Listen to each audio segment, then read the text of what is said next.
রাতে গাছের ডাল এবং ফল কাটা যাবে কিনা।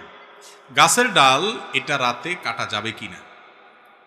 আমাদের গ্রামাঞ্চলে অনেক মা বোন এখনো রাতের বেলায় কোনো ফল ফসল ছিঁড়ে না, বলে যে এটা ছিঁড়লে ক্ষতি হয়, সমস্যা হয়।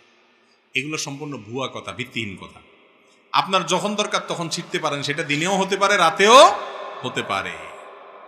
অনেক মা বোনরা এরকম আছে, আমি নিজেও দেখেছি যে একটা লাউ ছিঁড়ে দিবে, ছেলে ঢাকা যাচ্ছে নিয়ে যাবে, বলে না না রাইতে এখন ছিঁড়া যায় না, সকালে ছিঁড়তে হবে। এগুলো আমাদের মন গড়া মাসালা, কোরআন হাদিসে এরকম কোনো কথা বলে নাই। আপনার প্রয়োজন হলে কোনো গাছের ডাল, কোনো আপনার সবজি, কোনো কিছু এটা রাত্রেও ছিঁড়তে পারেন, দিনেও ছিঁড়তে পারেন। ইসলাম যেটা বলে নাই সেটা নিজের থেকে যদি বলেন সেটা কুসংস্কার, সেটা কখনো কখনো বেদাত হয় এবং বেদাতের ঠিকানা জাহান্নাম হয়, ডেঞ্জারাস কথা।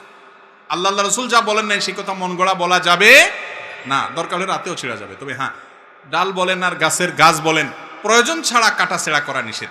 একান্ত প্রয়োজন নাই তাও অযথা আপনি বৃক্ষ নিধন করতেছেন, এটা ঠিক না। যেটা পরিবেশের ভারসাম্যের জন্য প্রয়োজন, সে গাছ রোপণ করার জন্য আমাদের রাসূল সাল্লাল্লাহু আলাইহি ওয়াসাল্লাম নির্দেশ করেছেন। বিনা প্রয়োজনে গাছ কাটা যাবে না। প্রয়োজন আছে কাটেন, 100 বার কাটেন, কিন্তু সেটা রাতেও কাটতে পারেন, দিনেও কাটতে পারেন, কোনো অসুবিধা নেই।